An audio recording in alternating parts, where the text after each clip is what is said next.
आज तो फैज साहब तुसी बड़े गाणियां नाल शुरू कर रहे हो वीलॉग, कोई गल है मेरे ख्याल नाल जरूर।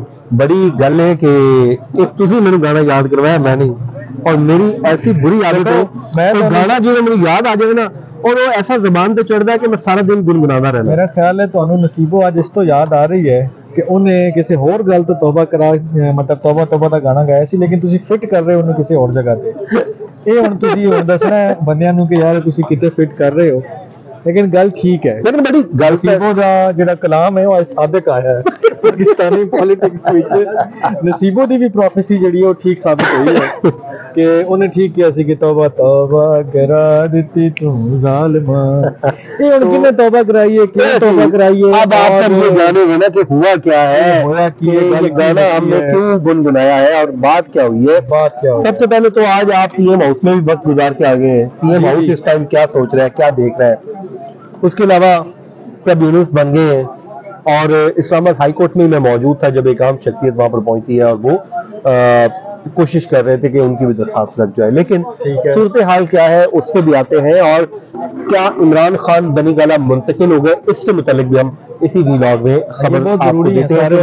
ये दो चार चीजें हैं जो हमने इस वीडियो में आपके साथ डिस्कस करनी है। सबसे पहले तो आप पीएम हाउस में गए, पीएम हाउस इस वक्त क्या सोच रहा है? यार पीएम हाउस इस वक्त ये कोशिश कर रहा है कि जो इलेक्शन हुए हैं अंडर देयर वॉच, यानी कि प्राइम मिनिस्टर या उनकी कैबिनेट या इंटरिम गवर्नमेंट की कैबिनेट जो है हुकूमत के, वो ये कोशिश कर रहे हैं कि इसको क्लैरिफाई किया जाए कि कोई रिगिंग नहीं हुई है, बिल्कुल नताइज साफ शफाफ थे और तमाम तर इंतजामात मुकम्मल थे। जो मोबाइल फ़ोन सर्विस बंद की गई है वो जस्टिफाई कर रहे हैं कि जनाब एक जान बचाना या ज़्यादा लोगों की जान को बचाना या पूरे मुल्क के लोगों की जो है जानो माल की हिफाजत करना ये ज़्यादा ज़रूरी था बजाय इसके कि आप चंद घंटे के लिए मोबाइल फ़ोन बंद कर दें। और उन्होंने एक सिग्निफिकेंट चीज़ ये कही है कि जो एलिगेशंस रेज हुए इंटरनल भी और जो बाहर मुल्कों से आए हैं, यूएस से आए, यूके से आए, ईयू की तरफ से आए स्टेटमेंट कि जनाब आप लोग तहकीकात करें, इंतखाबात शफाफ नहीं हुए, तो उन्होंने कहा ऐसे कोई तहकीकात नहीं करेंगे। ये बिल्कुल उन्होंने कहा देखें आपके मुल्क में बेशुमार चीज़ें होती हैं। कैपिटल हिल का वाकया हुआ जब वो ट्रंप वाला मामला हुआ था, जब वो जीता और हारा, बाइडन वाला जो इनका था, उसने कहा कि प्राइम मिनिस्टर साहब ने कहा कि यार जब उधर हुआ हमने तो कोई इंक्वायरी नहीं डिमांड किया, हमने तो नहीं कहा कि जी ये इलेक्शन शफाफ नहीं हुए तो आपका जो नया हमारे कंट्री के मामला में क्यों कोई इंटरफेयर कर रहा है। एक और जो इसके साथ जुड़ा हुआ एलिमेंट ये तो अमेरिका के सामने डट गए और डट गए हैं, या आप कह लेंगे एब्सोल्युटली नो कह दें, इसको किसी तरह से भी आप वो प्रेजेंट कर दें। बहरहाल ये एक अच्छी उनकी वो है स्टेटमेंट मेरे हिसाब से। तो साथ ही उन्होंने कहा कि जनाब ये जो चल रहा है कि जी वो किसी ने पूछा कि यूएस सेनेटर्स हैं वहाँ पर, उन्होंने बड़े ट्वीट्स किए हैं और ये वो, उन्होंने कहा यार यूएस सेनेटर्स जो हैं उनको इन्फ्लुएंस करना कोई बड़ा मसला नहीं है। अच्छा ये उन्होंने कहा कि पाकिस्तान किया गया उनको एक तरह से नहीं, बिल्कुल वाज़ेह अंदाज में ये कहना कि जी पाकिस्तानी डायस्पोरा है वहाँ पर, उनके भी इंटरेस्ट हैं, वो भी वहाँ पर एक्टिवली पार्टिसिपेट करते हैं मुख्तलिफ चीज़ों में। तो जो यूएस के अंदर जो सेनेटर्स की ट्वीट्स आ रहे हैं वो यूएस गवर्नमेंट का मौक़िफ़ नहीं है। इंडिविजुअली अगर कोई कह रहा है तो वो इन्फ्लुएंस हो सकता है, कोई इतना बड़ा मसला नहीं है। इसके अलावा उन्होंने जो पीटीआई के हवाले से जो इंपॉर्टेंट चीज़ की, उन्होंने कहा जी यार आप सारे लोगों ने और दीगर लोगों ने एक इतराज़ उठाया हुआ था, लेवल प्लेइंग फील्ड नहीं है जी, लेवल प्लेइंग फील्ड नहीं है जी, पीटीआई नु हो गया वो हो गया। उन्होंने कहा लेवल प्लेइंग फील्ड नहीं थी तो ये 90 और 100 सीटें कौमी असम्बली की जीत गए हैं, केपी पूरा वाइप आउट कर दिया इन्होंने, अभी भी लेवल प्लेइंग फील्ड नहीं थी। ये मुझे समझाएं आप, अब आप खुद समझाएं मुझे कि अगर अभी भी लेवल प्लेइंग फील्ड नहीं थी, लार्जेस्ट पार्टी पीटीआई है। देखें वो टेक्निकली जाहिर सी बात है वो नहीं कह सकते लार्जेस्ट पार्टी, लेकिन बात ये है कि अगर पीटीआई का उन्होंने नाम लिया, उन्होंने कहा राना सनाउल्लाह हार जाए, परम दस्तगीर हार जाए, साद रफीक हार जाए, वहाँ पोल सही हुआ, आपका बंदा या कोई और बंदा हार जाए वो कहीं गलत है, लेकिन फिर भी इसका एक प्रोसेस मौजूद है, आप उसको फॉलो करें, आप कोई कंप्लेन है उसको डालें, जो भी उसका होगा वो आगे बढ़ जाएगा। तो बड़ी इस वक्त जो है सूरत ये है, उसका प्रोसेस ये है कि इलेक्शन कमीशन ने अब ट्रिब्यूनल्स बनाने के लिए मुख्तलिफ हाई कोर्ट्स को खत लिखे हैं। अब हाई कोर्ट्स में ये बन जाएगा ट्रिब्यूनल्स, ठीक है। ट्रिब्यूनल्स में जब ये मामला आ जाएगा तकरीबन 4 माह का ये टाइम होता है जिसके अंदर अंदर इसको उन्होंने कंक्लूड करना है, ठीक है। अब पहले भी आपको पता है जब नॉमिनेशन पेपर डिसमिस हुए थे, रिजेक्ट हुए थे, तो ट्रिब्यूनल्स ने ही अलाउ किया था। इस्लामाबाद हाई कोर्ट में तकरीबन कोई 70 या 71 अपीलें आई थी, तो उन्होंने एक आध के अलावा तकरीबन ऑलमोस्ट सब की सब अलाउ कर दी थी। लेकिन लीगल रेमेडी तो अवेलेबल है ना, लीगल रेमेडी से तो कोई बात जो कह रहे हैं कि हमारे पास जो फॉर्म 45 मौजूद है, इस्लामाबाद हाई कोर्ट में आज भी शोएब शहीन के भाई शाम में फिर रहे थे। उन्होंने कहा जी मैंने पिटीशन दायर करनी है कि क्योंकि नोटिफिकेशन जारी कर दिया गया इस्लामाबाद के तक, तो हमने चैलेंज करना है। तो वो फॉर्म 45 तो कहते हैं, लेकिन अब देखना ये होगा मेरी बात प्रिजाइडिंग ऑफिसर के साइन है। इसमें मेरी बात हुई है, जो गौर एजाज साहब इंटीरियर मिनिस्टर हैं, जिन्होंने उस दिन मोबाइल फोन सर्विस बंद की थी, और वो चूंकि वहाँ मौजूद थे, लकीली हमारी गपशप हो रही थी उनसे, तो उनसे मैंने पूछा कि सर ये क्या मामला है और ये क्या चीज़। उन्होंने कहा देखें मैं किसी को फेवर या डिफेंड नहीं कर रहा हूँ, लेकिन क्वेश्चन इस कि अगर आप 170 सीटों का पीटीआई की बात कर रहे थे कि अगर 170 या 80 सीटों का आप क्लेम कर रहे हैं कि हमने जीती हैं, तो आपको अगर एतराज है कि यहाँ नतीजा किसी कॉन्स्टिट्यूएंसी में ठीक नहीं, तो आप जाके फाइल करें।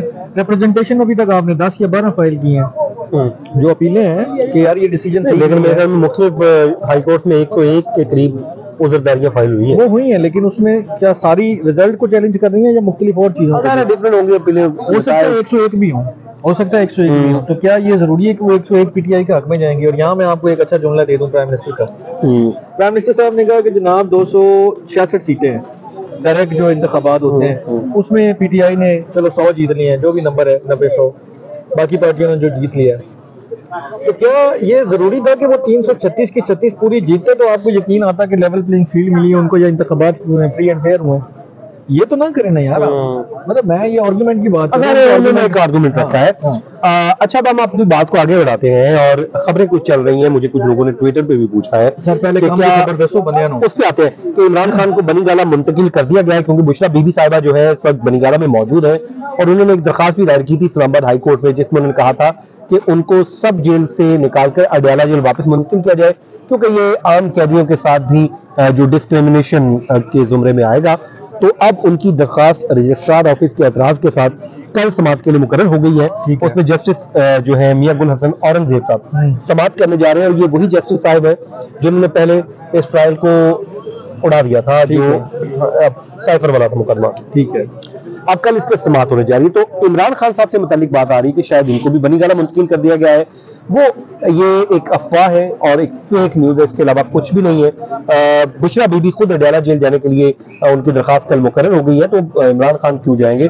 और वो ऐसा कुछ नहीं है। अब आए जी, आप जो तौबा हुई है, तौबा क्यों हुई है, किस किस ने तौबा की है, क्यों की है, ये तो फिर मदन इमरान खान ने तौबा कराती है। ठीक है, इसमें मेरा ख्याल है कोई बहुत मुश्किल नहीं है ये फैसला करना कि ये जो पॉलिटिक्स छोड़ के जा रहे हैं, बेसिकली जहांगीर तरीन साहब उन्होंने ऐलान कर दिया, जमात इस्लामी के अमीर ने सिराजुल हक साहब ने ऐलान कर दिया, उधर से परवेज खटक साहब ने जो कभी दस्तराज होते थे इमरान खान साहब के, उन्होंने ऐलान कर दिया, और उन्होंने पीटीआई की सियासत से खबर आए तो इस नीयत से थे कि मैं पीटीआई को तोड़ के दिखाऊंगा और इनको हरा के दिखाऊंगा और बड़ा मैं जनाब ये कर दूंगा और वो कर दूंगा। लेकिन बिल आखिर अवाम ने फैसला किया और बड़ा जोरदार फैसला किया है, और जो बैलेट बॉक्स के जरिए फैसला है, ये पाकिस्तान की पॉलिटिकल हिस्ट्री में मेरे ख्याल में पहली दफ़ा हो रहा है कि वोट के जरिए, वो जो एक उनका स्लोगन था ना, जुल्म का बदला वोट से, आप किसी भी उससे ताल्लुक रखते हो पार्टी से या कुछ भी, लेकिन ये बहुत सिग्निफिकेंट था कि पाकिस्तान की पॉलिटिकल हिस्ट्री में किसी बंदे ने जेल से बैठकर इतनी बड़ी तादाद में न सिर्फ इलेक्शन को जीता हो, उसके कैंडिडेट्स फातेह करार पाए हो, बल्कि उसने कई लोगों को इस नहज पे पहुंचा दिया कि वो तौबा तौबा करते हुए सियासत से हमेशा के लिए ताल्लुकी या खत्म। यानी कि उन्होंने कहा जी सदकल्लाहुल अज़ीम, असि यह जाने पे कारी साहब कोई और ने वो सिपारा पढ़ दिया। जमात इस्लामी का एक जोर होता था पख्तूनख्वा में, वो मान रहे हैं कि हम इलेक्शन हार गए। जो परवेज खटक साहब हैं, उनसे मुतालिक कहा जाता था उनके घर में इतनी सीटें आ जाती थी, फिर उसके बाद जहांगीर तरीन को किंग मेकर कहा जाता था, लेकिन सब को सियासत ही खैराबाद कहना पड़ी कि इतने बुरे तरीके से शिकस्त का उनको सामना करना पड़ा। इससे एक और भी चीज साबित होती है कि जो लोग ये क्लेम करते थे कि इमरान खान उनके बगैर कुछ नहीं है, या उन्होंने इमरान खान को हर चीज खड़ी करके दी है, कुछ हद तक सदाकत भी होगी, हम ये नहीं कहते कि आउटराइट की इसको आप डिनाई कर दें, लेकिन ये तासुर भी जाहिर हुआ ना कि एक शख्स जो है उसने बगैर कैंपेन के, बगैर फंडिंग के, बगैर रैलीज के, बगैर किसी डोर टू डोर कैंपेन के, बगैर किसी और चीज के, लोगों ने जेन्युइनली उनको सपोर्ट किया। ये लोगों को भी उतना ही क्रेडिट दें जितना आप पाकिस्तान तरीके से जाहिर है। इसमें अभी जो मरहला बाकी है कि लोगों ने अपना फैसला सुना दिया, लोगों ने वोट के जरिए अपनी ताकत का इजहार कर दिया। अब देखना ये है कि जिनको उन्होंने मुंतखब करके ऐवान के लिए भेजा है, वो ऐवान में उसी सीट पर जाकर बैठते हैं कि जहां उनकी इंटेंशन थी कि इनको यहाँ बिठाना है, या वो अब फैसले तब्दील करते हैं और किसी और पार्टी को ज्वाइन करते हैं और फिर बिलाखिर जो नंबर ऑफ सीट्स हैं वो ऑटोमेटिकली नीचे आ ये जाएंगे। तो ज़ाहिर अभी पता लगेगा कि वो क्या करते हैं। बहरहाल इस वक्त जो इमरान खान की सियासत है वो वाकई सबको एक दफा हैरान कर रही है और परेशान भी कर रही है। और यकीनन मुझे अमीर जमात इस्लामी की ओहदे को छोड़ने का बड़ा दुख है। मैं उम्मीद करता हूँ कि वो सियासत नहीं छोड़ेंगे, क्योंकि बड़े साफ सुथरे आदमी हैं, उनके ऊपर कभी भी कोई करप्शन का कोई एलिगेशन नहीं है, डेड ऑनेस्ट आदमी है।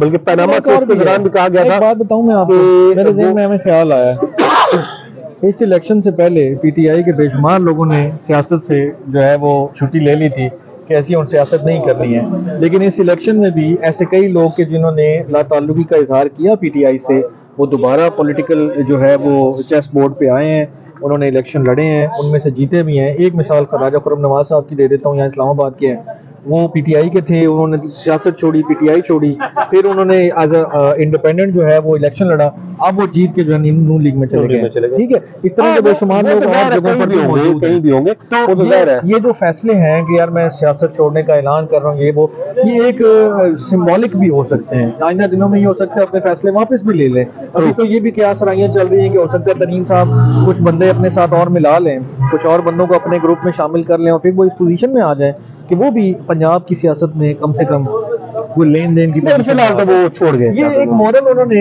एक एडमिशन ऑफ वो है डिफीट है, और उन्होंने एक मॉरल ग्राउंड्स पे जो है ना फैसला किया है कि यार ठीक है। अब मैं बताऊं, मुस्लिम लीग नून के लिए बड़ा अहम है, और मुस्लिम लीग नून के लिए अहम यह है कि अगर उन्होंने फ्यूचर के पॉलिटिक्स को अपने बचाना है तो उनको बहुत ज्यादा काम करने होंगे, पब्लिक में जाना होगा, पब्लिक के काम करने होंगे, और आवाम को वापस अपने साथ रखने के लिए ऐसा कुछ करना होगा कि लोग इमरान खान की बजाय उनकी तरफ दोबारा देखना शुरू कर दें। तो मेरे ख्याल में सर जी औखा ही काम है। नहीं, होप फॉर द बेस्ट। मुझे रिजवान साहब को दीजिए इजाजत जी, अपनी दुआओं में याद रखें। अल्लाह हाफिज।